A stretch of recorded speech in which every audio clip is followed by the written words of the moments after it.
Nigeria is not a nation. It's a mere geographical expression.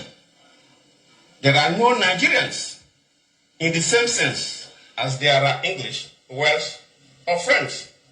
The word Nigerian is merely a distinctive appellation to distinguish those who live within the boundaries of Nigeria from those who do not.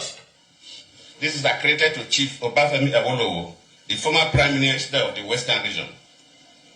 The second one, and I quote, "It is true that we politicians always delight in talking loosely about the unity of Nigeria.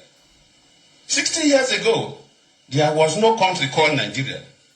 What is now Nigeria consisted of several large and small communities, all of which were different in their outlooks and beliefs.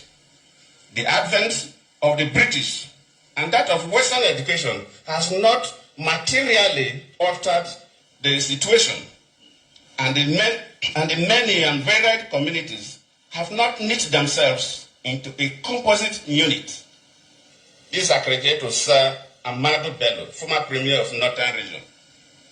The third, and I quote, "Since 1914, the British government has been trying to make Nigeria into one country, but the Nigerian people themselves are historically different in their backgrounds, in their religious beliefs and customs, and do not show themselves any sign of willingness to unite.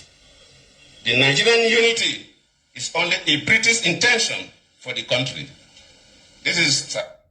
Hey, oh. Ó dùn mọ́ mi gangan ó yùn mọ́ mi gangan họ́bì yín ẹ̀yin ọmọ alétí lápá. No, Nigeria unity is not negotiable. One Nigeria, kò sí nǹkan tó ń jẹ́ bẹ́ẹ̀, ìtànjẹ lásán, ọ̀rọ̀ ètè lásán ni.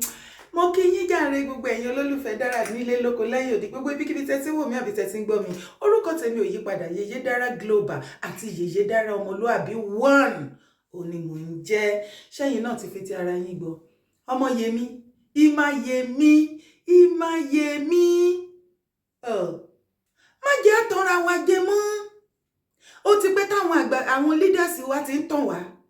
Tí wọn náà bá tún jẹ́ kán máa tàn ẹ́ sìn, ó ti ń tàbẹ́là nìyẹn. Àbẹ́là dẹ̀ máa yọ.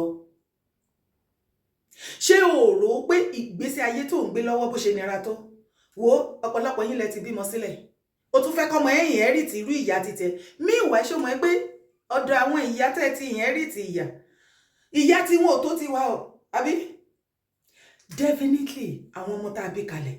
By the time táwọn náà bá máa continue ìyá tá a fi lé wọn lọ́wọ́, ìyá tí wọ́n á tún ju títí wa lọ. Èyí táwọn èèyàn bá bí á tún wá ju títí wọn lọ. Ṣé ìyẹn lo like àbí ká kúkú sort gbogbo nǹkan tó wà ńlẹ̀ once and for all? Kára tún tẹrú tọmọ, kò tiẹ̀ sẹ́rú nílẹ̀ Yorùbá lára àwọn ìran mi. Ọmọ aládé ni gbogbo wa. Ẹyẹ ajé forí ajé káyé fi orí adé wa káyé fi gún gbàgede.